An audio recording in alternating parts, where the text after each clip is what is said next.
Recovered pick captures from Armageddon show a Blood Angels officer moving through smoke thickened by refinery ash and burning promethium. The recording quality is poor. Target outlines break apart in static, range data flickers in and out, and the servo skull commentary attached to the file is incomplete. Even so, the same figure appears again and again at the front of the line, marked by artificer wargear, a controlled advance pattern, and the unusual stillness of a commander who does not need to shout to be obeyed. Later reports cross-reference fleet logs, campaign notations, and chapter testimony, and from those fragments a profile emerges that is less valuable for legend than for consistency. Before his fall, before the death mask, before the final collapse into the inherited madness of his bloodline, he was identified in Imperial records as captain of the Blood Angels' 3rd Company, born of Baal and counted among the most promising commanders of his age. The subject of those records was Erasmus Tycho. Tycho's origins matter because the Blood Angels do not produce ordinary officers.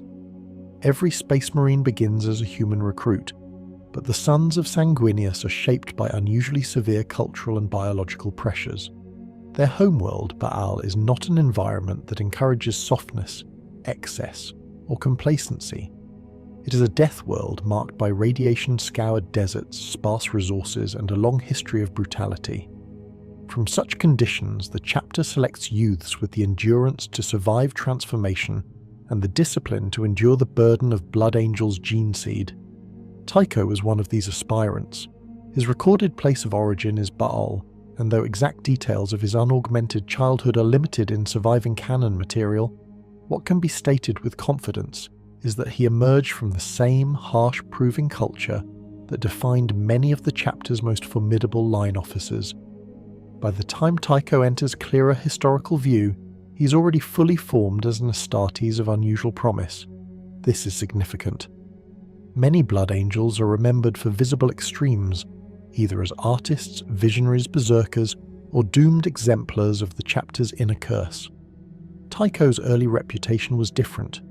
He appears in the lore first and foremost as a commander. His value was not based only on ferocity, though as a Blood Angel that quality was assumed. It rested on judgment, timing, force placement, and the ability to convert aggression into disciplined battlefield momentum.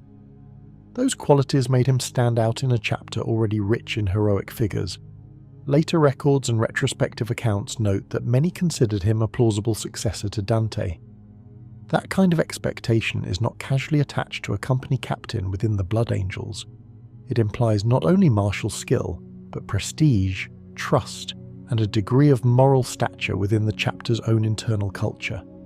Even before the wound that would define his public image, Tycho seems to have embodied much of what the Blood Angels admired in themselves. He was counted among their finest commanders, and that phrase carries more weight than it first appears to. The Blood Angels cultivate refinement alongside violence. They revere beauty, memory, ritual, sacrifice, and craftsmanship. A captain rising within such a structure is judged not only by victories won, but by bearing, self-control, and the ability to represent the nobility of the chapter in war. Tycho's later tragedy only has meaning because his earlier reputation had been so high. He was not a marginal officer ruined by bad luck. He was one of the chapter's brightest assets, a figure whose ascent seemed natural enough that other futures had already begun to be imagined for him. His organizational alignment is straightforward in formal terms and more important in practical ones. Tycho belonged to the Blood Angels, within the Adeptus Astartes, and ultimately served as captain of the 3rd Company. That company-level command placed him in charge of a highly flexible strike force capable of rapid deployment, shock assault, coordinated infantry action, and specialist support. A Blood Angels captain is never merely an administrator. He is expected to act as strategist, executioner, symbolic center, and, when necessary, sacrificial spear point. Tycho's later titles and battlefield reputation sometimes overshadow this basic fact, but his development into command was the defining arc of his early career. He was not remembered simply because he fought well. He was remembered because others followed him into the kind of wars that erase lesser officers. In physical terms, later descriptions establish features that became inseparable from his image, but these should be handled carefully in this stage of the narrative. The most famous visual detail of Tycho is not original to his youth. It came after catastrophic injury. Before that event, he would have presented the familiar but still imposing profile of a mature Blood Angels officer. Transhuman height, power-armoured mass, refined equipment, and the controlled posture of a commander trained within one of the Imperium's most storied chapters. His best-known artificer armour and signature armament would become part of his iconography, but their symbolic power rests on the fact that he first wore them as a respected captain rather than as a broken relic of lost potential. Part of Tycho's importance is that his fall did not create his identity. It ruined one that had already been fully established. The decisive turning point in Tycho's development came during the Second War for Armageddon. Here, the records become much firmer. He served with the Blood Angels intervention force during the conflict and took command of the 3rd Company after its previous captain was slain. That detail matters because battlefield succession is one of the purest tests of Astartes' leadership. A captain can inherit command through ceremony, seniority, or long preparation, but to assume it in the middle of a major war is different. It means credibility must be immediate. Orders cannot wobble, strategy cannot stall, morale must not fracture. Tycho did not merely fill the vacancy. He proved equal to it quickly enough that later accounts treat the transition not as a crisis, but as the start of his rise. Sources describing his conduct on Armageddon emphasize talent for command and operational aggression. He's credited with leading successful actions against Ork forces and with regaining important defensive positions, including operations linked to the chaotic fighting across Armageddon's contested regions. The exact framing varies slightly across secondary summaries, but the pattern is consistent. Tycho adapted fast, pushed hard, and established himself through battlefield success rather than inherited prestige alone. This is the phase in which the chapter's faith in him becomes understandable. A newly elevated captain who performs brilliantly in one of the Imperium's most notorious war zones does not remain merely promising. He becomes a name to watch. Then came the event that split his life into a before and after. During a clash in the jungles between Armageddon Prime and Armageddon Secundus, Tycho encountered a small Ork warband. Early in the fighting, an Ork Weirdboy struck him with a psychic attack severe enough to leave him for dead. He survived, but survival in Warhammer rarely comes without invoice. The after effects left half his face paralysed into a fixed and horrific rictus. For any warrior, this would have been grave. For a Blood Angel, whose chapter places unusual spiritual and cultural weight on form, grace, and aesthetic integrity, it was something closer to a living desecration. Canon sources are explicit that injuries of this kind were felt within the chapter as nearly worse than death. This is the point where Tycho's early development becomes psychologically important, not only biographically important. The wound did not destroy his abilities. In fact, records make clear that he continued to conduct brilliant campaigns afterward. But it changed the internal conditions under which he operated. A special mask was created to hide the disfigurement, crafted by one of the chapter's most revered artificers. The practical function was concealment. The deeper function was preservation of identity, or maybe the last defense against its erosion. In a different chapter, a scar of this kind might simply become another trophy of survival. In the Blood Angels, it became a private torment worn beneath a public symbol of perfection. That tension sits at the center of Tycho's development from this point onward. His relationship with war changed as well. Surviving accounts describe him as developing an almost obsessive hatred of the Ork race after this psychic attack. That hatred is not presented as a temporary emotional response. It hardened into a motivating force. He remained capable, still brilliant enough that many regarded him as Dante's likely successor, but there was now pressure beneath the discipline. His injury did not reduce him into incompetence. It made him more dangerous, more brooding, and increasingly less at ease in the very aesthetic environment the Blood Angels considered spiritually restorative. Baal's majestic spaces and treasured artworks which should have affirmed chapter identity, instead sharpened his alienation. Dante, seeing this, assigned him to battle more frequently and to increasingly dangerous missions. That decision is revealing. It suggests both continued faith in Tycho's effectiveness and concern about what stillness might do to him. This stage of Tycho's life is often compressed into a simple tragedy, but that flattening loses what makes him useful as a character study. He was not immediately consumed. He functioned. He commanded. He remained admired. He kept earning distinction even after the wound. That prolonged survival is what makes the arc more severe.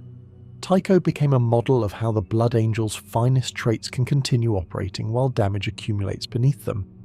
He was still cultured by chapter standards, still martially gifted, still entrusted with command, and still capable of leading men through some of the Imperium's worst conflicts. But the crack had opened. The hatred was there. The shame was there. The inability to rest within beauty was there. All of that belongs to his development, because the later fall into the Black Rage did not emerge from nowhere like a random curse proc. It had a history. Grimdark doesn't do surprise bills, it prefers long payment plans. His early life, then, is best understood not as a clean heroic ascent interrupted by fate, but as a progressively burdened rise within one of the Imperium's most psychologically unstable elite formations. He came from Baal, endured the transformation into an Astartes, rose high enough to command the Third Company, proved himself in the Second War for Armageddon, survived a psychic maiming that should have ended him, and continued to excel under conditions that would have broken a lesser officer much sooner. The reason Tycho matters in Blood Angel's history is not only because he fell, it is because he remained exceptional for so long after the first clear signs that something in him had already begun to bend. That is the essential foundation of Erasmus Tycho, before later chapters turn to his wargear, temperament, reputation, political weight within the chapter, and the darker documentary traditions that formed around his decline. In the canon record, his beginning is not the story of a reckless berserker or a doomed madman waiting for his cue. It is the story of a Baal-eater Astartes who rose through merit, inherited hard command in the middle of a planetary war, and kept winning after suffering a wound that attacked both flesh and identity. That combination of excellence, damage, and continued duty is what made his name endure long before it became a warning. By the time Erasmus Tycho had secured his position as captain of the Blood Angel's Third Company, his identity had already begun to separate from that of a typical Astartes officer. This distinction did not emerge from exaggeration or myth-making, but from a combination of observable traits, battlefield conduct, and the progressive effects of his injuries. In official records, he is described as both exemplary and increasingly unstable, a duality that would define his presence among the Blood Angels during the later stages of his life. Physically, Tycho presented the standard transhuman form of a fully developed Adeptus Astartes, but his most defining visual characteristic was the catastrophic damage inflicted during the Second War for Armageddon. The psychic attack from an Ork Weirdboy did not simply scar him. It destroyed half of his facial structure's functionality, leaving one side permanently contorted into a fixed, unnatural expression. The paralysis created a rigid and disturbing asymmetry, with the affected side frozen in a lifeless rictus that could not respond to speech or emotion. For the Blood Angels, this was not merely a physical injury. Their chapter culture places significant emphasis on form, symmetry, and aesthetic perfection, derived from their reverence for their primarch, Sanguinius. Tycho's disfigurement was therefore perceived as a profound deviation from that ideal. It is documented that such injuries were considered deeply shameful within the chapter, not out of cruelty, but because they represented a loss of the external harmony that the Blood Angels associated with internal discipline and spiritual purity. To conceal this, a specialized mask was crafted for him by Master Artificer Ramiel. The mask was not a crude covering. It was a refined, death mask-like construct, designed to restore the illusion of symmetry and dignity. Its surface was smooth, expressionless, and crafted with the same reverence applied to relic wargear. It did not replicate his original face, Instead, it presented an idealized version of what a Blood Angel captain should appear to be. The mask became inseparable from Tycho's identity, both as a practical concealment and as a symbolic barrier between his public role and private condition. His armour was equally distinctive. Tycho wore artificer armour, a class of power armour reserved for veteran officers and individuals of high standing within the chapter. Unlike standard Astartes plate, artificer armour is individually modified, enhanced, and often carries unique reinforcement systems, ornamentation, and relic-grade components. His suit incorporated both aesthetic refinement and battlefield durability, allowing him to operate at the forefront of engagements while maintaining command presence. The armour itself was consistent with Blood Angel's design philosophy. It bore the chapter's iconography, including sculpted elements reflecting their artistic tradition. However, in Tycho's case, the armour also functioned as a form of controlled presentation. It reinforced the image of an unbroken commander, even as the reality beneath the mask and plate diverged from that image. In this sense, his wargear became part of his psychological framework, not merely his physical protection. His primary weapon was a master-crafted combi-weapon known as Bloodsong. This weapon combined the functions of a bolter and a melter weapon, allowing Tycho to engage both infantry and heavily armoured targets with equal effectiveness. The bolter component provided standard explosive rounds capable of neutralising enemy personnel, while the melter function delivered concentrated thermal blasts designed to penetrate armour, vehicles, and fortified positions.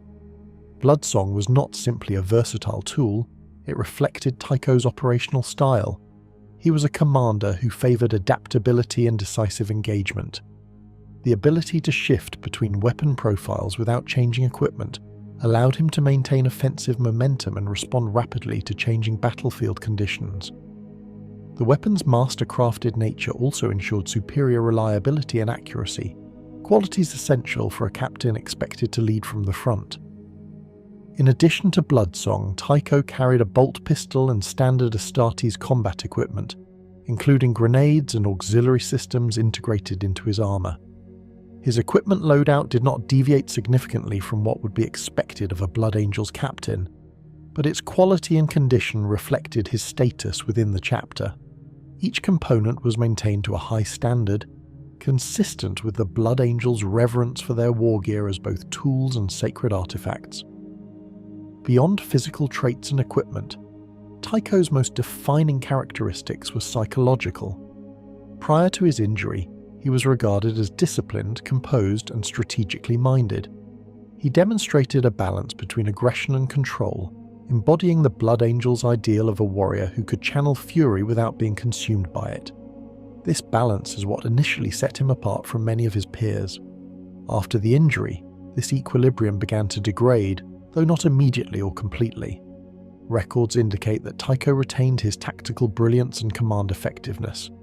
He continued to lead successful campaigns and was still considered one of the chapter's most capable officers. However, there was a noticeable shift in his internal state. The most significant change was the development of an intense and sustained hatred toward the Ork species. This was not a generalized hostility typical of Imperial forces. It was personal and obsessive, rooted in the trauma of the psychic attack that had altered his body and identity. This hatred influenced his decision-making, often driving him toward direct confrontation with Ork forces whenever possible.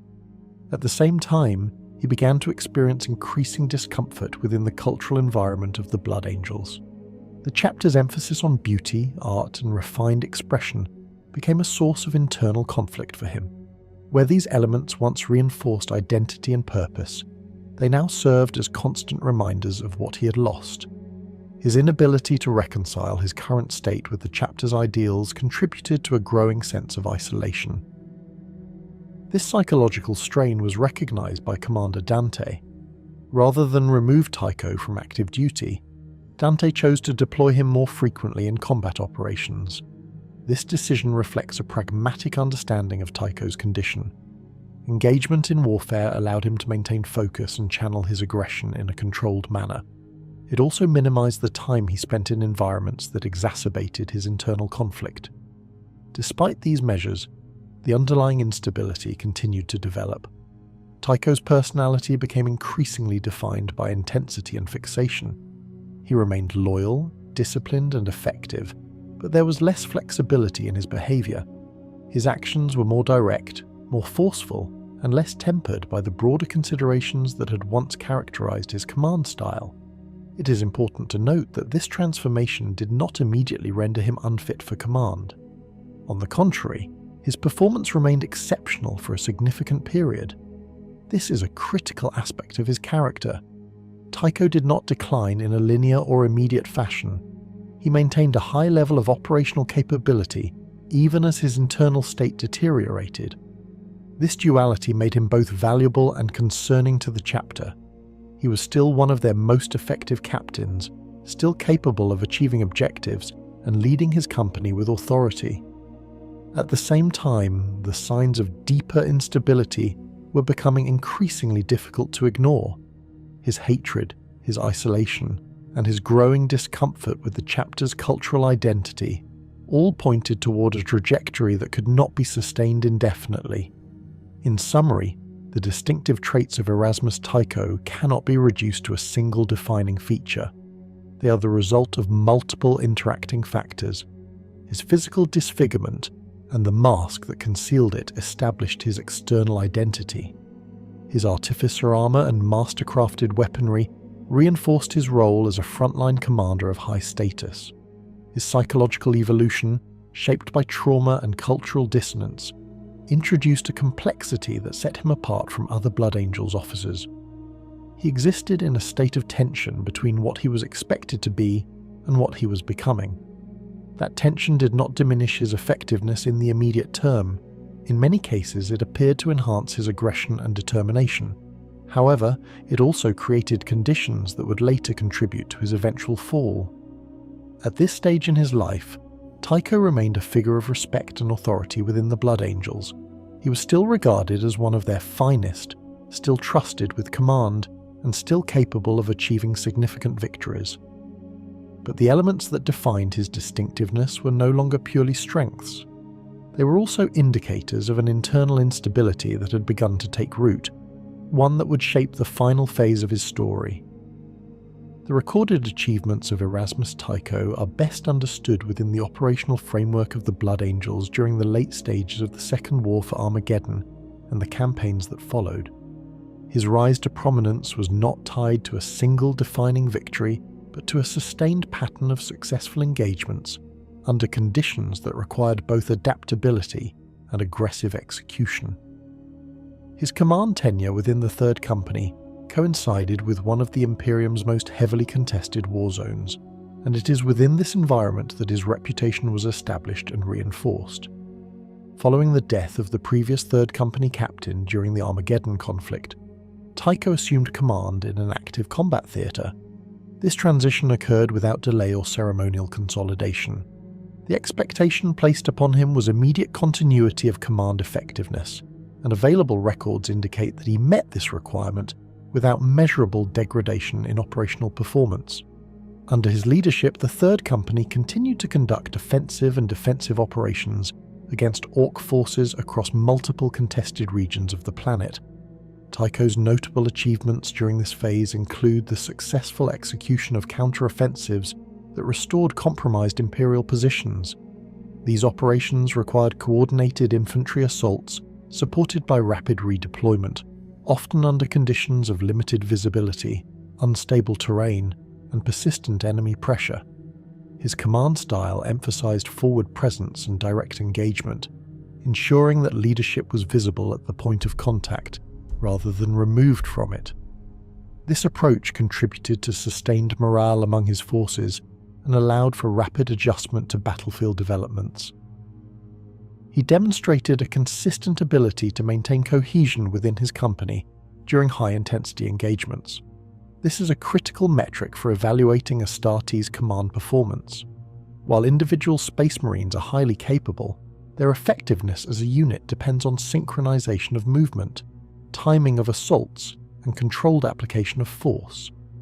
Tycho's leadership ensured that these elements remained intact even during extended engagements with numerically superior Ork forces. In addition to direct combat achievements, Tycho's tenure is associated with the stabilization of strategic sectors that had previously been at risk of collapse. The restoration of defensive lines and the containment of Ork advances contributed to the broader Imperial effort to prevent total planetary loss. While these outcomes were the result of coordinated actions across multiple Imperial forces, the role of individual company-level commanders such as Tycho was essential in translating strategic directives into effective localized action. His performance during the Armageddon campaign led to increased recognition within the Blood Angels command structure. He was no longer regarded solely as a capable officer, but as one of the chapter's most reliable assets in active war zones. This recognition extended beyond internal acknowledgement. His actions were recorded in Imperial campaign logs, contributing to his reputation as a commander capable of delivering results under extreme conditions. Following the conclusion of major operations on Armageddon, Tycho continued to lead the Third Company in subsequent deployments. These engagements, while less extensively documented in primary sources, are characterized by continued operational success. He was frequently assigned to high-risk missions, reflecting both his proven capability and the strategic value placed on his leadership. These assignments included direct assault operations, targeted strikes against enemy strongholds, and engagements requiring rapid insertion and extraction. It is within this period that his dual status as both exemplary and increasingly unstable became more pronounced. Despite the psychological strain resulting from his injuries, there is no indication in canon sources that his effectiveness in achieving mission objectives declined during this phase. On the contrary, his continued success reinforced the perception that he remained one of the Blood Angels' most capable captains. His organizational alignment remained consistent throughout his career. As a captain of the Third Company, Tycho operated within the hierarchical structure of the Adeptus Astartes, under the overall command of Chapter Master Dante. His responsibilities included not only battlefield leadership, but also the maintenance of discipline, training, and operational readiness within his company. The Third Company itself functioned as a flexible strike force, capable of adapting to a wide range of combat scenarios, from urban warfare to open field engagements. Within the broader structure of the Imperium, Tycho's role can be understood as part of the decentralized military apparatus that relies on Space Marine chapters to execute high-impact operations. While not directly subordinate to conventional Imperial Guard command structures, his actions contributed to joint operational outcomes. Coordination with other Imperial forces, including Astra Militarum units and Mechanicus support elements, would have been necessary in large-scale campaigns such as Armageddon, though the specifics of these interactions are not extensively detailed in primary sources. The relationship between Tycho and Chapter Master Dante is of particular significance. Dante's continued trust in Tycho, even as signs of instability became more evident, indicates a calculated assessment of risk versus value. Tycho was not removed from command or reassigned to a less demanding role. Instead, he was deployed more frequently, often in high-intensity combat scenarios.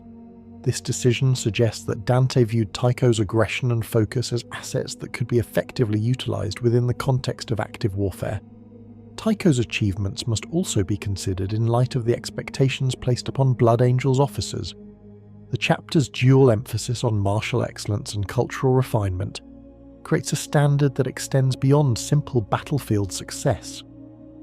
Tycho met these expectations during the early and middle stages of his career, maintaining both the operational effectiveness and the disciplined bearing required of a captain. His later difficulties do not negate these achievements, but they do provide context for understanding the full scope of his service.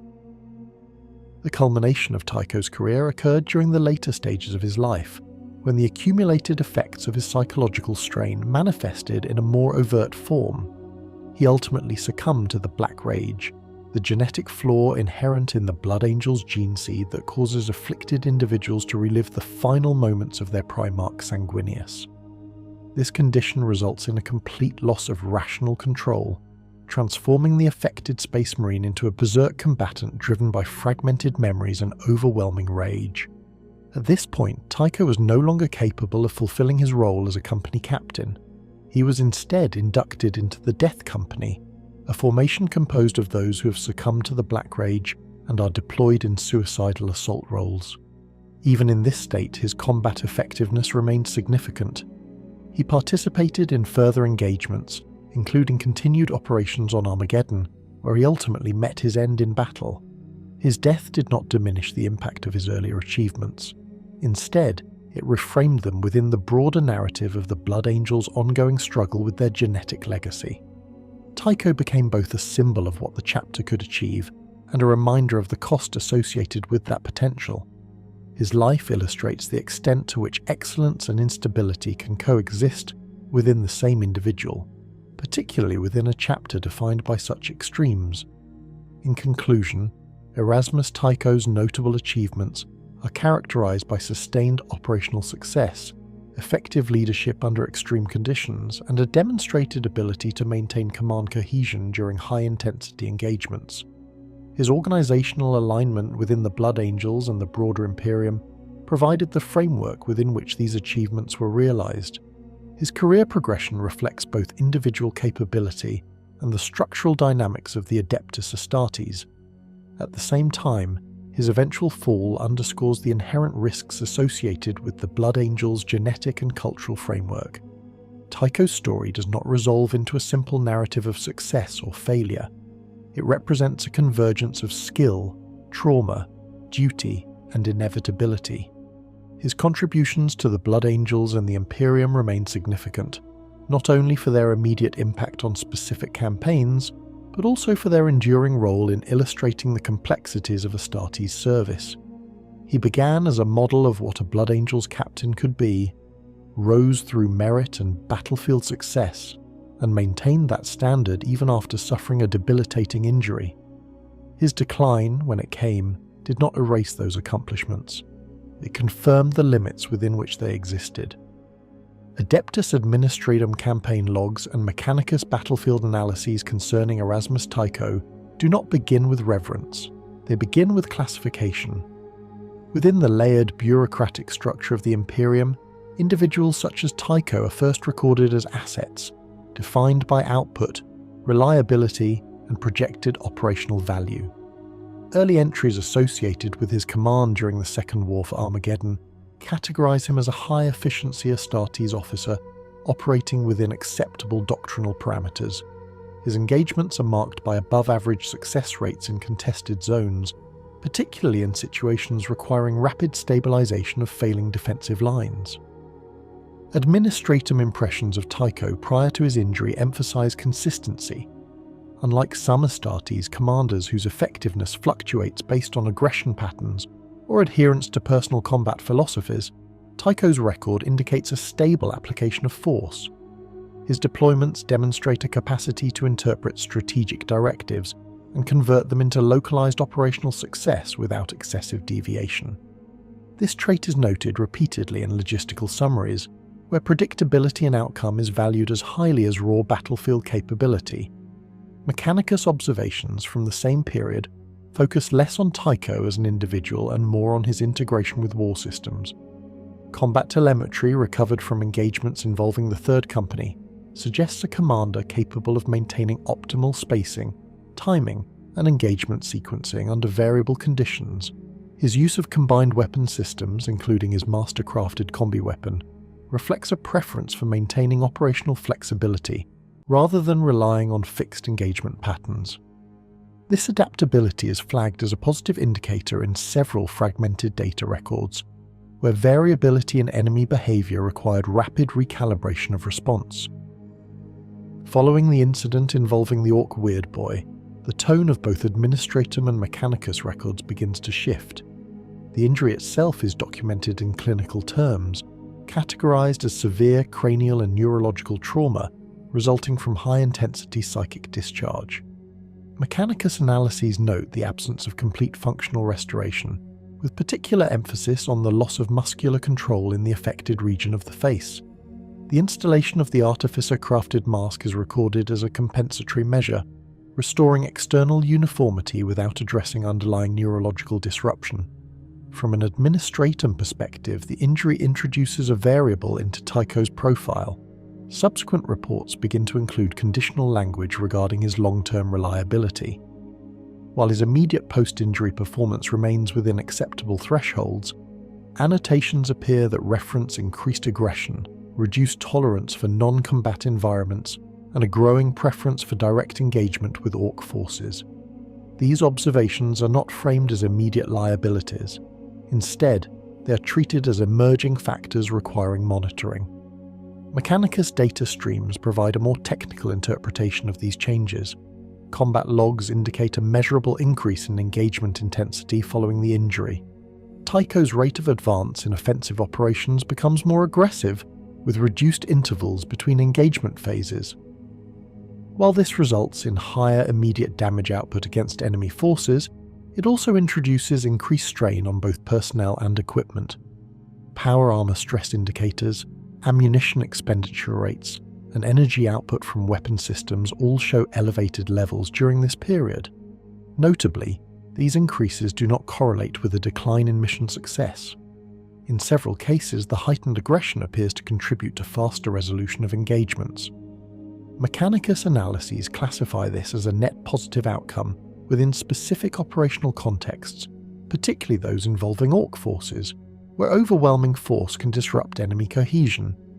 However, the same analyses also note that such patterns may not be sustainable over extended campaigns, particularly in environments requiring prolonged defensive operations or resource conservation. Administratum observers begin to record a divergence between Tycho's effectiveness in combat zones and his behaviour in non-combat settings. Reports reference a decreased engagement with chapter cultural practices, including artistic and ceremonial activities traditionally associated with the Blood Angels. While such details are peripheral to standard military assessments, their inclusion suggests recognition of a broader pattern. Within the context of the Blood Angels, disengagement from these practices is indirectly associated with psychological instability, though administratum records avoid explicit interpretation of this connection. There are also references to Tycho's increasing specialization in anti-Ork operations. While Space Marine commanders are often deployed across a range of combat scenarios, Tycho's assignment history begins to show a concentration of engagements against Ork forces. Some records imply that this may have been a deliberate decision by Chapter Command, aligning Tycho's operational focus with his demonstrated aggression toward that specific enemy type. It is believed that this alignment was intended to maximize his effectiveness while minimizing the impact of his psychological condition on broader strategic operations. Mechanicus evaluations of his wargear during this period remain consistently positive. Bloodsong continues to function within optimal parameters, with no recorded degradation in performance, despite increased usage intensity. The artificer armor shows signs of repeated high-stress deployment, but maintains structural integrity due to regular maintenance and reinforcement. These findings reinforce the assessment that Tycho's operational effectiveness is supported by equipment capable of sustaining elevated performance levels. However, some Mechanicus records include speculative annotations regarding the interaction between Tycho's neurological condition and his combat behavior. It is suggested that the psychic trauma may have altered his threat perception and response thresholds, leading to a more immediate and forceful reaction to enemy presence. These annotations are not confirmed and remain within the realm of theoretical analysis, as direct neural interface data is not available for comprehensive evaluation. Administratum summaries from later stages of this period begin to adopt a more cautious tone. While Tycho is still classified as a high-value asset, there is an increasing emphasis on the need for oversight. Phrases such as conditional reliability and situational stability appear in several documents, indicating a shift from unconditional confidence to a more measured assessment. These changes do not result in a reduction of his deployment frequency. Instead, they are accompanied by continued assignment to high-intensity combat zones, suggesting that his value in such environments outweighs the perceived risks. There are also indications of internal discussion regarding his potential for advancement within the chapter hierarchy. Prior to his injury, Tycho had been considered a plausible successor to Dante. Post-injury records show a gradual decline in such projections. While not explicitly stated, the implication is that his long-term suitability for higher command roles is being re-evaluated in light of his evolving condition. It is important to note that none of these observations constitute formal condemnation. At this stage, Tycho remains fully functional within his role. His achievements continue to meet or exceed expectations, and his presence on the battlefield is consistently associated with successful outcomes. The shift in tone within Administratum and Mechanicus records reflects not failure but uncertainty. He is no longer viewed as a stable, long-term asset, but as a highly effective commander operating under increasingly unpredictable internal conditions. Some speculative Mechanicus analyses propose that Tycho represents a case study in the interaction between Astartes' physiology and extreme psychic trauma. It is theorized that while the physical enhancements of a space marine provide significant resilience, they may also amplify the long-term effects of such trauma when it occurs. These theories remain unconfirmed and are not supported by sufficient empirical data, but they are included in certain restricted archives as points of interest for further study. From a logistical perspective, Tycho's continued deployment presents both advantages and challenges. His ability to achieve rapid and decisive victories reduces the duration of certain campaigns, conserving broader Imperial resources. However, his increased consumption of local resources during engagements, particularly ammunition and equipment wear, requires careful supply management. Administratum planners note that operations involving Tycho must account for these variables to maintain overall efficiency. In summary, the combined impressions and observations of the Adeptus Administratum and Adeptus Mechanicus during this phase of Erasmus Tycho's career present a complex profile. He is identified as a commander of exceptional capability, capable of delivering consistent results under extreme conditions. His injury introduces new variables that affect both his behavior and his long-term reliability, but these variables do not immediately compromise his effectiveness. Instead, they create a dynamic in which Tycho operates at a high level of performance while exhibiting signs of underlying instability. This dynamic is recognized, documented, and monitored, but not yet acted upon in a manner that limits his role. He remains an asset of significant value, particularly in high-intensity combat scenarios, even as the systems observing him begin to register the possibility that this state cannot be maintained indefinitely. The records from this period do not attempt to resolve this contradiction. They document it, quantify it where possible, and continue to deploy him where his capabilities can be most effectively utilized. Administratum and Mechanicus records concerning Erasmus Tycho during the middle phase of his command do not isolate him as an individual operating independently of Imperial structure. Instead, they place him within a network of engagements, strategic dependencies, and evaluative frameworks that determine how a Space Marine captain is utilized across multiple theaters of war. His personal engagements, when examined through these lenses, reveal a pattern of deliberate deployment shaped not only by his capabilities, but by the broader needs of the Imperium. Administratum documentation categorizes Tycho's engagements as high-yield operations. These are defined as missions in which the projected outcome significantly alters local or regional stability. His presence is repeatedly associated with engagements where failure would result in loss of key infrastructure, collapse of defensive sectors, or expansion of hostile control zones. This classification places him within a subset of Astartes, commanders reserved for critical intervention points rather than routine deployment. Within these engagements, Tycho's personal involvement is consistently direct. He does not operate as a distant coordinator. Records indicate that he leads from the front, integrating command decisions with immediate battlefield execution. This approach aligns with standard Astartes doctrine but is noted in Tycho's case for its intensity. Engagement reports describe rapid insertion into contested zones, followed by immediate offensive action, minimizing the time between arrival and full operational engagement. Mechanicus observations provide further detail on the structure of these engagements.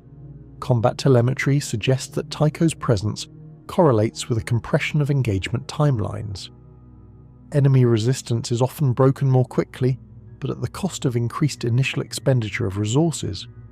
This pattern is particularly evident in operations against Ork forces, where overwhelming force applied early disrupts enemy coordination and reduces the duration of sustained conflict.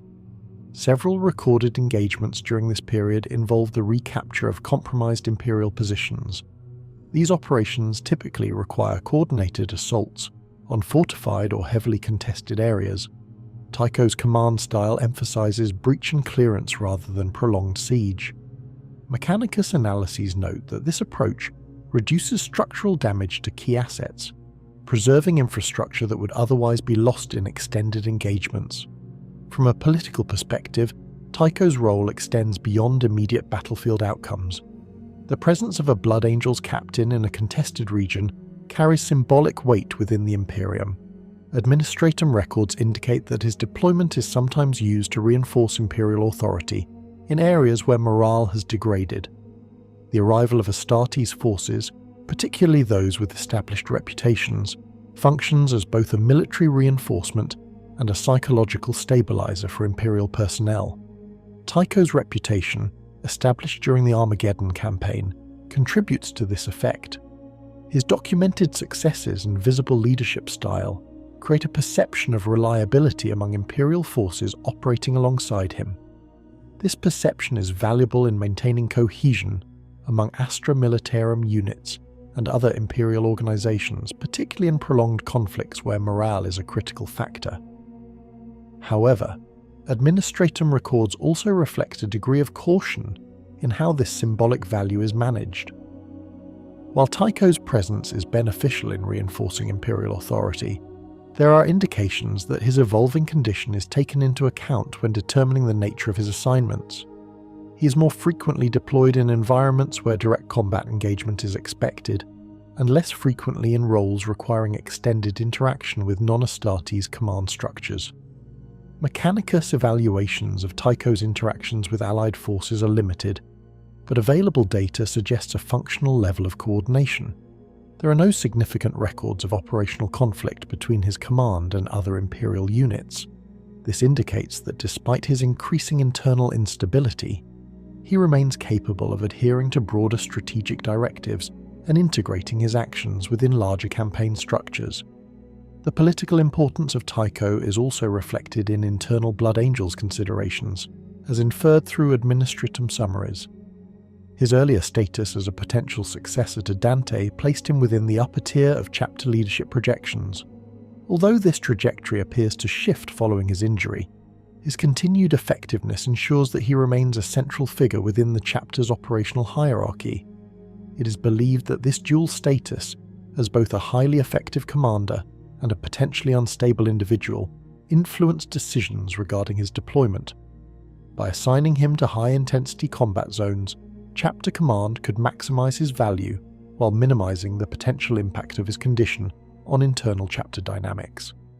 This approach aligns with broader Imperial practices, where assets are utilized in roles that best match their capabilities, even when those capabilities are accompanied by risk factors.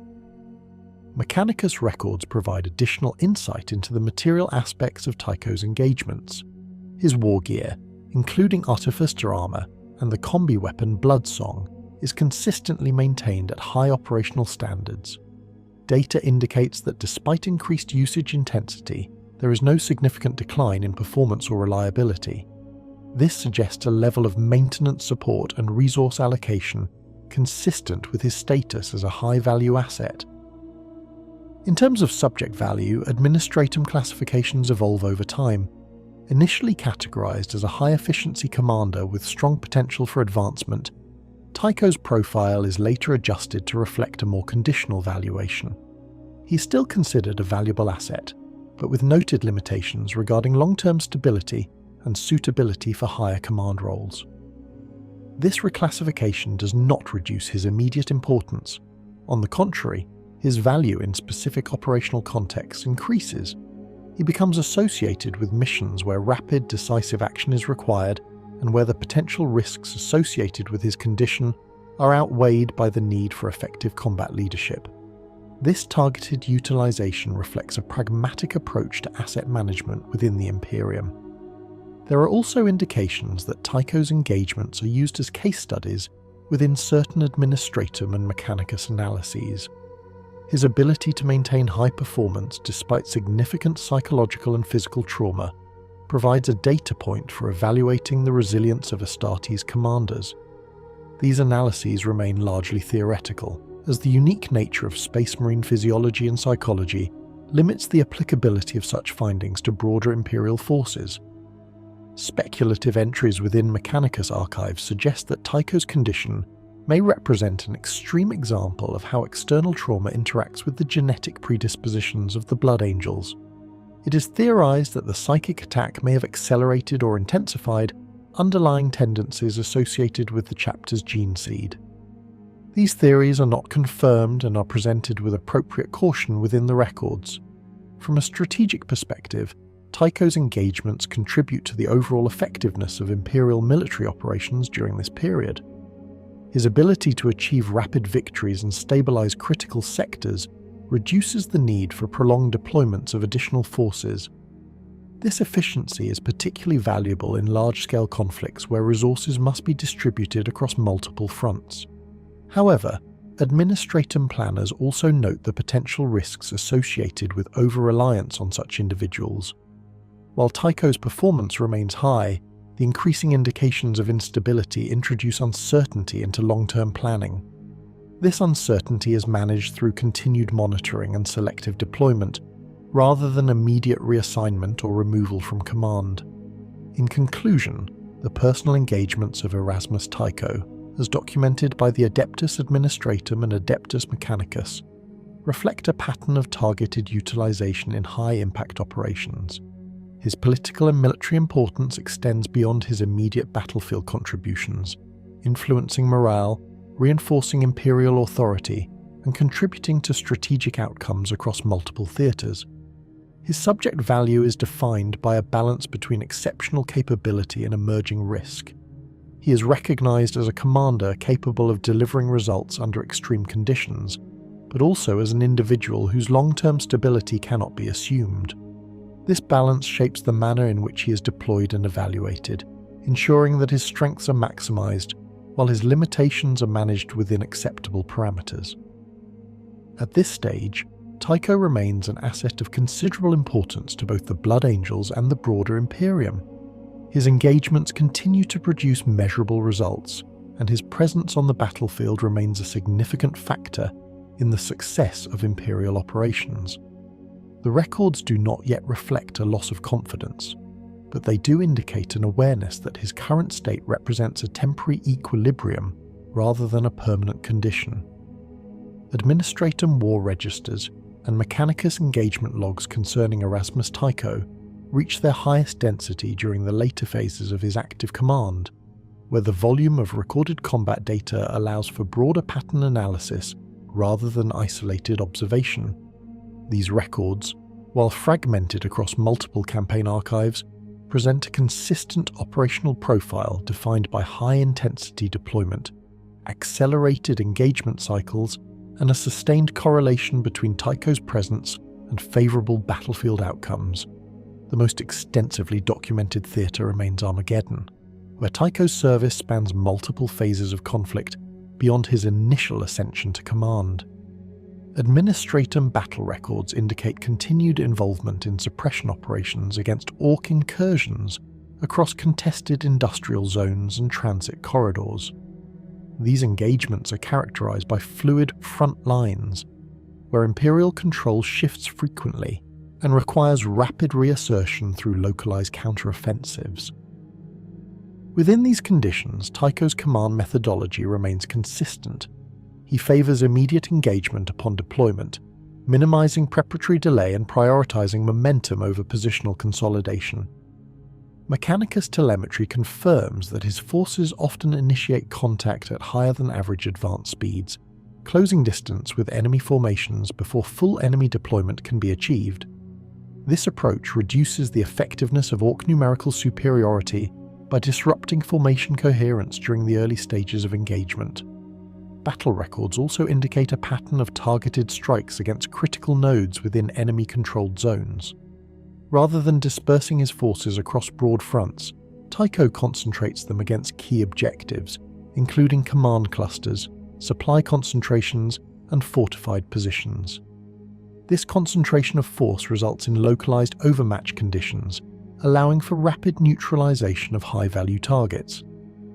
Administratum analyses classify these operations as efficient in terms of strategic impact relative to resource expenditure. However, Mechanicus data introduces a more nuanced interpretation of these results. While mission success rates remain high, the intensity of Tycho's engagements produces elevated stress across multiple operational parameters. Power armor integrity logs show increased wear in joint assemblies and energy distribution systems.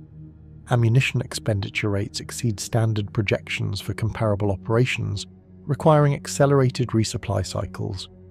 Weapon heat thresholds, particularly in melter-based systems such as Bloodsong, approach upper operational limits more frequently than in baseline engagement models. These factors do not immediately compromise mission outcomes, but they introduce cumulative strain within extended campaigns. Mechanicus projections suggest that sustained operation under these conditions would require increased maintenance intervals and higher logistical support.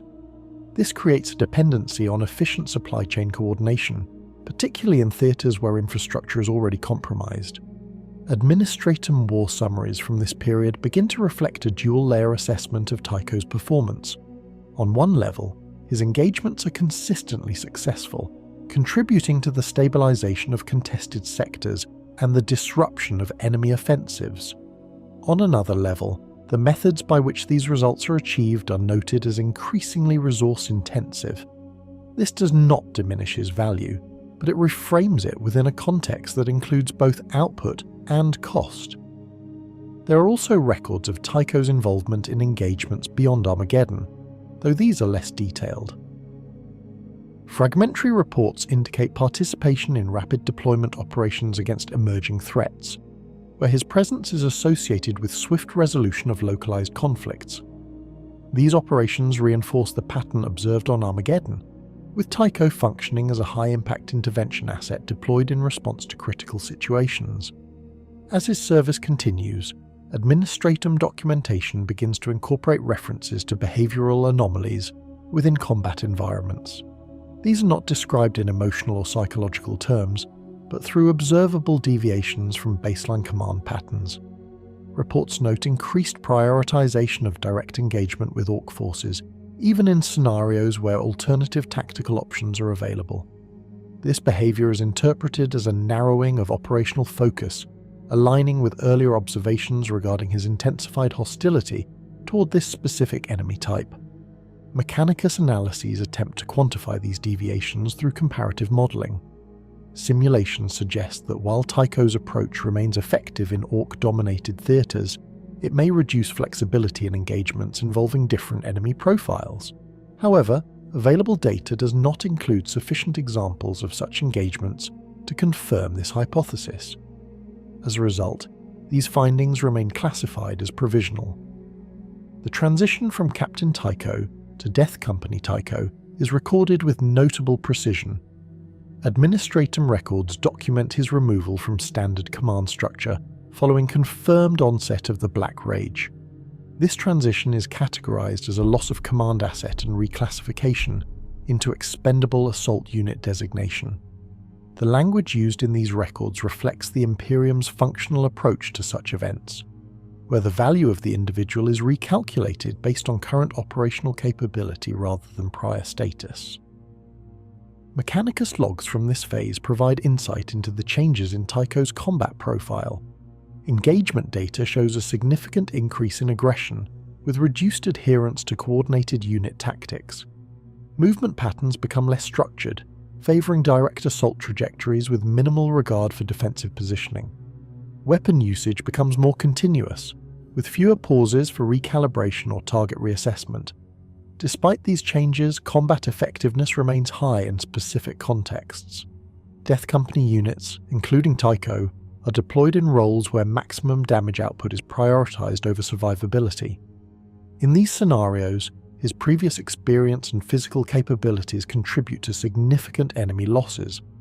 Mechanicus damage assessments indicate that his presence within these units enhances their overall lethality, particularly during initial assault phases. The final recorded engagements involving Tycho occur during continued operations on Armageddon. Administratum records confirm his death in combat, though precise details of the engagement are limited. Available data indicates that he was deployed as part of a Death Company assault against Ork forces, where he sustained fatal damage during close-quarters engagement. The outcome of this engagement is recorded as tactically successful, with enemy forces neutralized and Imperial position secured. Tycho's death is categorized as an acceptable loss within the parameters of Death Company deployment. There is no indication of retrieval or preservation of remains beyond standard Astartes recovery protocols, though such details are not extensively documented. In evaluating the results of Tycho's service, Administratum summaries present a balanced assessment. His contributions to Imperial military operations are significant, with multiple successful engagements attributed to his command. His ability to stabilize critical sectors and achieve rapid victories under extreme conditions is recognized as a valuable asset within the broader strategic framework of the Imperium. At the same time, his career trajectory illustrates the limitations associated with reliance on individuals operating under unstable conditions. While his effectiveness remains high throughout much of his service, the increasing resource demands and behavioral deviations introduce variables that complicate long-term planning. His eventual loss to the Black Rage is recorded as both an expected outcome and a reduction in available command capability. Mechanicus' conclusions focus on the technical aspects of his service. His wargear performance remains consistently within optimal parameters, demonstrating the effectiveness of high-grade Astartes equipment under sustained stress. His combat data provides a valuable reference for analyzing the interaction between enhanced physiology, psychological factors, and battlefield performance. Speculative Mechanicus entries suggest that Tycho's case may offer insights into the thresholds at which Astartes' resilience transitions into instability. It is proposed that his ability to maintain high performance despite severe trauma represents both a strength and a vulnerability within the Astartes model. These findings remain theoretical and are not applied beyond restricted research contexts. In conclusion, the wars and battle records of Erasmus Tycho, as documented by the Adeptus Administratum and Adeptus Mechanicus, present a comprehensive account of a commander whose effectiveness remained consistently high across multiple engagements, even as underlying instability developed. His results are measurable in terms of successful operations, stabilized sectors, and disrupted enemy advances. His service demonstrates the capacity of Astartes commanders to operate at extreme levels of performance under adverse conditions, while also highlighting the inherent risks associated with such performance. The Imperium's response to these risks, characterized by continued utilization rather than immediate restriction, reflects a pragmatic approach to asset management in a context where operational necessity often outweighs long-term considerations. Tycho's career, when viewed through these records, is not defined solely by his fall, but by the sustained effectiveness that preceded it. His final classification as a Death Company asset and his subsequent death in combat represent the conclusion of a service record that remained valuable to the Imperium until its termination. Inquisition records concerning Erasmus Tycho do not begin with his rank or his victories.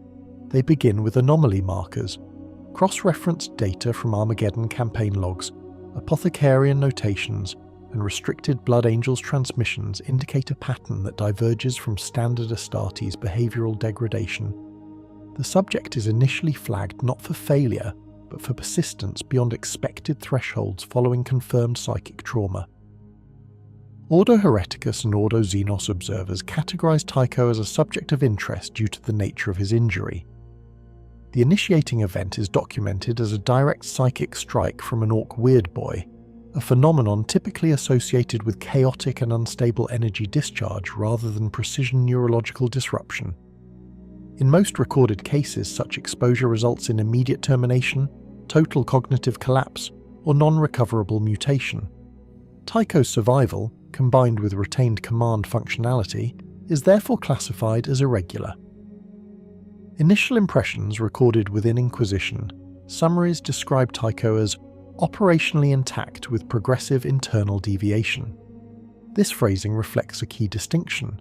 He is not viewed as compromised in a conventional sense. There is no immediate evidence of heretical corruption, demonic influence, or external control. Instead, the anomaly lies in the coexistence of high-level combat effectiveness with measurable psychological alteration. Observations compiled from post-injury deployments indicate a consistent narrowing of behavioural focus. Tycho demonstrates increasing prioritization of Ork engagement targets, often selecting direct confrontation even when alternative tactical options are available.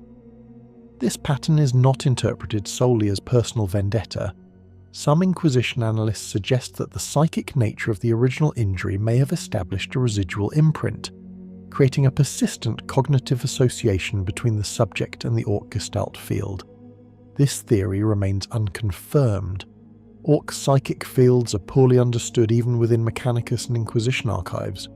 However, it is believed that prolonged exposure to such fields, particularly under traumatic conditions, may produce lasting effects on non-Ork neural structures. In Tycho's case, the hypothesis proposes that the initial psychic strike did not merely damage his physiology, but altered his perception framework in a way that reinforced aggressive response patterns toward Ork entities. Further observations note a progressive detachment from non-combat stimuli. Reports indicate reduced engagement with chapter rituals, artistic practices, and social interactions. Within the Blood Angels, these elements serve as stabilizing mechanisms counteracting the psychological strain associated with their gene seed. Tycho's disengagement from these practices is therefore interpreted as a loss of internal regulation rather than a simple behavioral shift. Inquisition records do not attribute this detachment to conscious rejection. Instead, it is described as an inability to reconcile altered self-perception with established cultural identity. The mask constructed to conceal his disfigurement is referenced in several entries as a symbolic interface, maintaining external conformity while internal divergence increases. Some analysts suggest that this duality may have delayed more rapid deterioration by preserving functional identity within operational contexts. There are also indications of increased isolation within his command structure. While no formal breakdown in leadership cohesion is recorded, anecdotal reports from attached Imperial units describe a shift in Tycho's interpersonal interactions. Communication becomes more directive and less adaptive, with reduced tolerance for deviation from his immediate tactical objectives. These changes are subtle and do not impede mission success, but they are sufficient to warrant notation within Inquisition observation logs. Conspiracy findings within these records are limited and presented with caution. There is no verified evidence linking Tycho to heretical activity, chaos influence, or Xenos manipulation beyond the initial injury. However, several speculative entries explore the possibility that his condition represents a previously undocumented interaction between Astartes' gene seed and external psychic trauma. One such theory suggests that the Blood Angel's genetic predisposition toward the Black Rage may be more susceptible to external triggers than previously understood. It is proposed that the psychic strike from the Weirdboy did not directly cause Tycho's eventual fall, but accelerated underlying processes associated with his gene seed. This would imply that external psychic events can influence the timing and progression of genetic instability within certain Astartes lineages. Another speculative entry considers the possibility of residual psychic contamination. While no direct evidence supports ongoing influence from the original attack, some analysts question whether fragments of Ork psychic energy could remain embedded within Tycho's neural structure. This hypothesis is largely theoretical and is not supported by available data, but it is included in restricted archives due to the lack of comprehensive understanding of Ork psychic phenomena. There are also references to internal Blood Angels' containment practices. It is noted that Tycho was not subjected to immediate isolation or termination following his injury, despite the potential risks associated with psychic trauma. This decision is interpreted in multiple ways. Some Inquisition observers view it as a calculated risk based on his continued effectiveness. Others suggest that it reflects a broader tendency within the Blood Angels to manage internal instability through cultural and operational means rather than external intervention. This approach is not universally accepted within Inquisition circles. Certain Ordo Hereticus entries express concern that reliance on chapter-specific practices may delay necessary containment actions. However, in Tycho's case, no formal intervention is recorded, indicating that the threshold for such action was not reached prior to his transition into the Death Company. Observations during his later deployments indicate increasing alignment with patterns associated with pre-rage states. These include heightened aggression, reduced strategic flexibility, and intensified fixation on specific enemy types. Inquisition analysts note that these indicators are consistent with documented cases of Astartes approaching the onset of the Black Rage, though the timeline in Tycho's case appears extended relative to baseline expectations. This extension is itself a point of interest. It is believed that Tycho's ability to maintain command functionality for an extended period after exhibiting early indicators of instability may represent an outlier within Blood Angel's behavioral patterns. Some analysts suggest that his discipline and prior psychological conditioning may have delayed the full manifestation of the rage. Others propose that the unique nature of his injury created a modified progression curve. Despite these observations, Inquisition records consistently emphasize the absence of external corruption. Tycho is not classified as a heretic, a psycho anomaly, or a Xenos-influenced agent. His condition is treated as an internal deviation, influenced by external trauma but not controlled by it. This distinction is critical in determining the level of response required from Inquisition authorities. In summary, the Inquisition perspective on Erasmus Tycho during this phase of his life is defined by cautious observation rather than direct action. He's recognized as a subject exhibiting atypical behavioral patterns following a significant psychic event, but not as an immediate threat to Imperial stability. His continued effectiveness in combat, combined with the lack of evidence for external corruption, results in a monitoring approach rather than intervention. The conspiracy findings associated with his case remain speculative and inconclusive. They highlight gaps in Imperial understanding of the interaction between Astartes' physiology, genetic predisposition, and external psychic forces. Tycho's case is therefore preserved within restricted archives as a reference point for future analysis, rather than as a resolved anomaly. At this stage, he remains both a valuable asset and a subject of interest, operating within acceptable parameters while exhibiting signs of internal divergence that warrant continued observation. Inquisition, interrogative records concerning Erasmus Tycho, are limited in number and heavily restricted in distribution. Unlike standard subjects of inquiry, Tycho was never detained for formal investigation, nor subjected to extended confinement or sanctioned extraction procedures.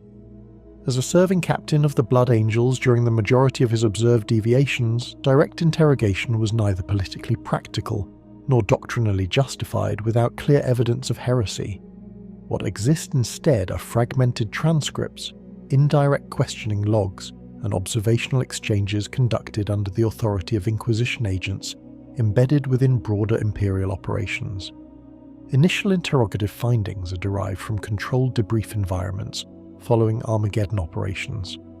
These interactions were structured as standard post-engagement assessments, but annotations within Ordo Hereticus records indicate that certain lines of questioning were adjusted to probe for signs of cognitive instability.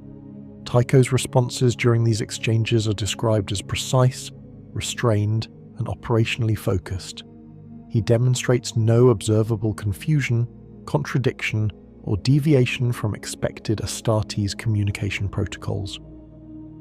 However, subtextual analysis performed by Inquisition scribes identifies a pattern of compression within his responses. Where other Astartes commanders may elaborate on tactical reasoning or contextual interpretation, Tycho's answers are consistently minimal. He provides sufficient detail to satisfy the inquiry, but does not expand beyond the immediate scope of the question. This behaviour is not considered non-compliant, but it is noted as indicative of a narrowed cognitive framework, where emphasis is placed on actionable data over reflective analysis. Further interrogative attempts occur indirectly through Mechanicus liaison channels. During maintenance cycles and equipment assessments, tech priests recorded brief exchanges with Tycho regarding weapon performance, armor integrity, and engagement conditions. These interactions, while technical in nature, are later reviewed by Inquisition analysts for behavioral indicators. Findings suggest that Tycho maintains full awareness of his equipment and its operational parameters, with no evidence of impaired judgment or misinterpretation of data inputs. Despite this, anomalies begin to appear in the form of response latency. In certain recorded exchanges, there are measurable delays between inquiry and response, particularly when questions deviate from immediate combat relevance. These delays are minimal and do not disrupt communication flow, but they are statistically significant when compared to baseline Astartes response patterns. Inquisition analysts interpret this as a potential indicator of internal cognitive filtering, where non-essential information is deprioritized or suppressed. Personal encounters between Tycho and Inquisition representatives are rare but documented. One such encounter, referenced in a restricted Ordo Xenos file, describes a field-level interaction during a joint operation involving Ork suppression. The inquisitorial observer notes that Tycho's presence is intensely focused, with attention directed almost exclusively toward enemy movement and engagement vectors. Attempts at direct conversation are acknowledged but not sustained. Tycho responds to inquiries with functional clarity, but does not initiate or maintain dialogue beyond operational necessity. The observer further records a qualitative shift in Tycho's demeanour when Ork forces are present. Engagement intensity increases beyond standard Astartes parameters, with a marked reduction in tactical restraint. While this behaviour results in effective enemy neutralisation, it also introduces a degree of unpredictability in coordinated operations. The Inquisitor's report stops short of classifying this as a loss of control, instead describing it as prioritization override, where the subject's focus on a specific threat supersedes broader strategic considerations. Anomalies within these encounters are not limited to behavior alone. There are references to Tycho's physical presence as perceived by non-Astartes personnel. Several accounts describe a sense of unease when in proximity to him, even in the absence of active combat. These descriptions are not attributed to any measurable phenomenon and are categorized as subjective responses. However, their recurrence across multiple reports leads to their inclusion in observational summaries. Some Inquisition analysts speculate that this effect may be linked to the psychological impact of Tycho's injury and subsequent demeanour. The combination of his masked appearance, reduced expressive capacity, and focused aggression creates a perceptual profile that differs from standard Astartes presence. While Space Marines are inherently imposing, Tycho's condition appears to amplify this effect in a manner that is difficult to quantify.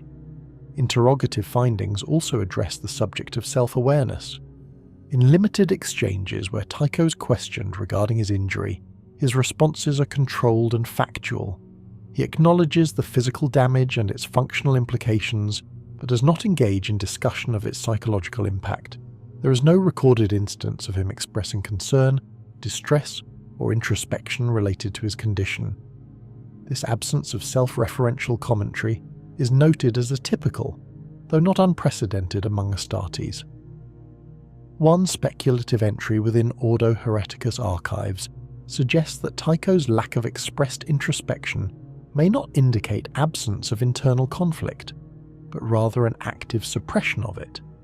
This theory proposes that his continued operational effectiveness is maintained through compartmentalization, isolating non-functional cognitive processes to prevent interference with mission execution.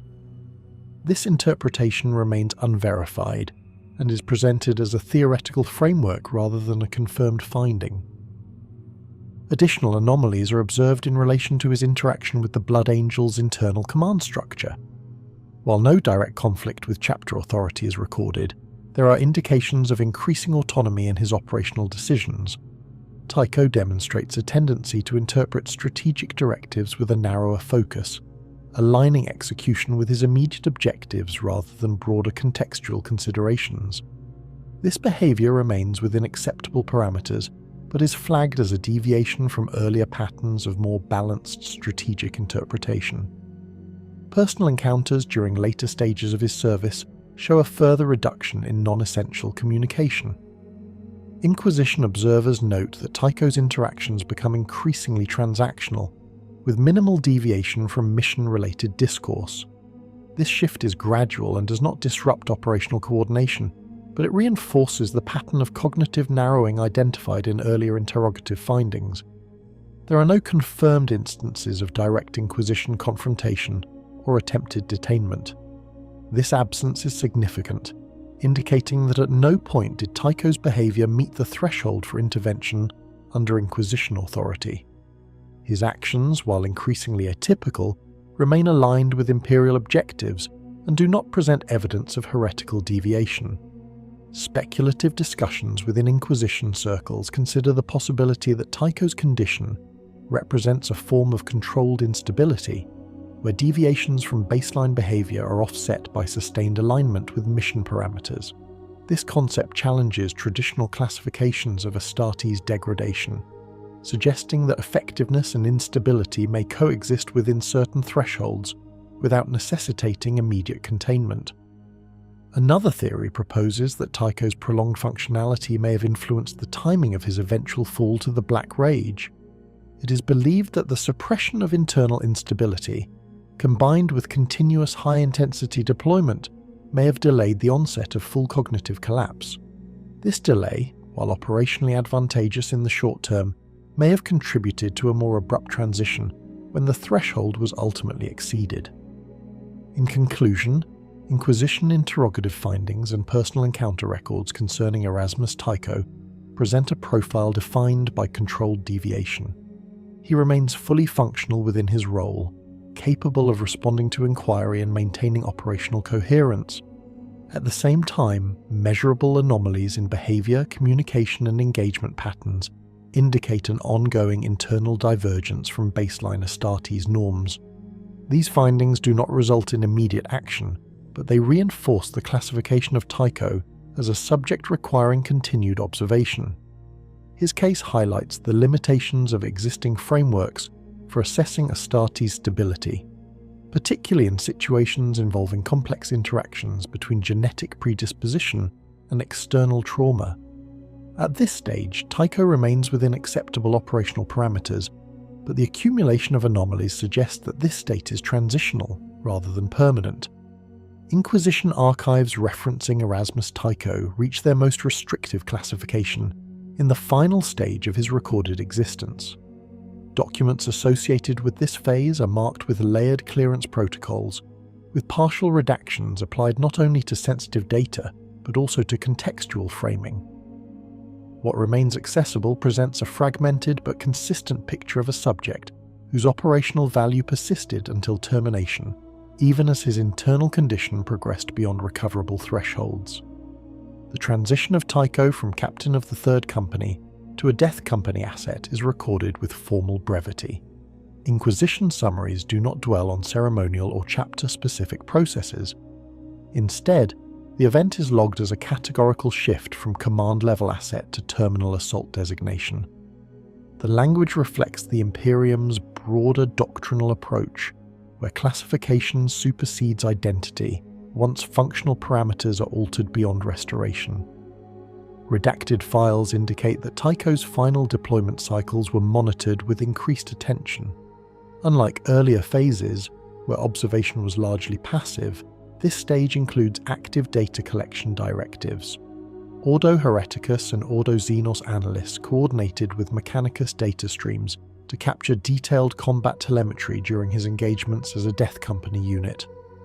The objective of this monitoring is not explicitly stated, but contextual analysis suggests an interest in documenting the terminal expression of Astartes' instability under combat conditions. Available fragments describe a marked escalation in behavioural intensity. Tycho's engagement patterns, already aggressive in earlier phases, become fully unrestrained. Movement data shows direct assault trajectories with no evidence of defensive recalibration or strategic repositioning. Target prioritization collapses into immediate threat engagement, with no observable differentiation between primary and secondary objectives. This aligns with established profiles of Death Company behavior, but Tycho's prior command experience introduces a level of efficiency within this state that is noted as atypical. Mechanicus-linked annotations within these files highlight the persistence of motor precision despite cognitive collapse. Weapon handling remains effective, with Bloodsong continuing to operate within optimal parameters. Strike accuracy, measured through impact distribution patterns, remains consistent with pre-rage performance levels. This combination of uncontrolled aggression and retained technical proficiency is identified as a point of interest, though no definitive conclusions are drawn. Redacted segments reference internal discussions regarding the potential retrieval of Tycho for extended study prior to final deployment. These discussions appear to have been dismissed. It is believed that the operational demands of the Armageddon theatre, combined with the Blood Angels' established protocols for handling Death Company units, rendered such actions impractical. Additionally, there are indications that direct intervention in chapter-specific matters was deemed politically sensitive, particularly in the absence of heretical indicators. Further classified entries suggest that Tycho's case was used as a comparative reference against other recorded instances of Black Rage manifestation. Analysts note that while the end state conforms to expected patterns, the duration and progression leading to that state differ from baseline models. This discrepancy is attributed to a combination of factors, including the initial psychic trauma, sustained high-intensity deployment, and the subject's pre-existing psychological profile. One partially redacted file includes a reference to threshold elasticity, a theoretical concept describing the ability of certain Astartes individuals to operate effectively beyond standard stability limits. Tycho is cited as a potential example of this phenomenon. The implication is that his prolonged functionality may represent an adaptive response rather than a simple delay of inevitable collapse. This theory remains unverified and is confined to restricted analytical contexts. There are also mentions of residual data irregularities during his final engagements. These irregularities are not described in detail due to redaction, but they are categorized separately from standard combat anomalies. Some analysts interpret this as evidence of heightened interaction between Tycho's condition and the surrounding Ork psychic field. Others consider it a byproduct of extreme combat conditions and degraded neural processing. The lack of unredacted data prevents definitive interpretation. Personal identification markers within these files are progressively minimized. Early references to Tycho as an individual are replaced with functional designations associated with Death Company units. This shift reflects a broader Inquisition practice of depersonalization in terminal cases, where individual identity is considered secondary to operational classification. However, cross-referenced annotations ensure continuity of subject tracking, indicating that despite formal depersonalization, Tycho's case remains under specific observation. The final recorded engagement involving Tycho is documented with limited detail. Location data confirms continued operations on Armageddon, within a sector identified as experiencing sustained Ork resistance. Deployment logs classify the mission as a high-risk assault intended to disrupt enemy concentrations and secure critical ground for subsequent Imperial advances. Combat telemetry from this engagement is partially preserved. Data indicates immediate insertion into active combat, followed by rapid engagement with enemy forces at close range. Tycho's movement patterns remain consistent with Death Company behavior, characterized by direct assault and continuous forward momentum. Damage output metrics suggest significant enemy casualties within a short time frame. Termination is recorded as occurring during this engagement. The exact cause of death is not specified in accessible records. There is no indication of recovery or extraction beyond standard Astartes protocols. The engagement itself is classified as tactically successful, with enemy forces neutralized and Imperial objectives achieved. Inquisition conclusions regarding Tycho's case are presented in a structured but non-definitive format. He's classified as a non-heretical anomaly, with deviations attributed to internal genetic and psychological factors rather than external corruption. His prolonged operational effectiveness is recognized as both a strength and a complicating factor in assessing Astartes' stability. The absence of heretical indicators is emphasized across multiple entries. At no point is Tycho associated with chaos influence, Xenos control, or unauthorized psychic activity beyond the initial injury event. This distinction is critical in determining the scope of Inquisition response and in preserving the integrity of Blood Angel's chapter operations. At the same time, his case is identified as a reference point for future analysis. The interaction between psychic trauma, genetic predisposition, and sustained combat deployment is noted as an area requiring further study. Tycho's progression from stable commander to Death Company asset provides a data sequence that is both rare and incomplete, highlighting gaps in current understanding. Some speculative conclusions within restricted archives suggest that Tycho's case may indicate a broader variability in Astartes' resilience than previously documented. It is proposed that individual differences, shaped by both genetic and experiential factors, can produce divergent outcomes under similar conditions. This perspective challenges standardized models of Astartes' behavior and introduces the possibility of more complex classification systems. In final assessment, Erasmus Tycho is recorded as a subject whose value to the Imperium remained significant until the point of termination. His achievements as a commander, his sustained effectiveness following severe trauma, and his ultimate transition into a Death Company role are all incorporated into a composite profile that resists simple categorization. The conclusion reached by Inquisition analyst does not frame his story as an anomaly to be corrected, but as a case to be understood. His life and service illustrate the limits of control within systems designed to produce controlled outcomes. Even within the highly regulated structure of the Adeptus Astartes, variables exist that cannot be fully predicted or managed. Tycho's records are therefore preserved not as a warning of failure, but as documentation of complexity. He remains classified as loyal, effective, and ultimately expendable, consistent with the Imperium's operational doctrine. The contradictions within his case are not resolved. They are recorded, archived, and left available for those with sufficient clearance to examine them.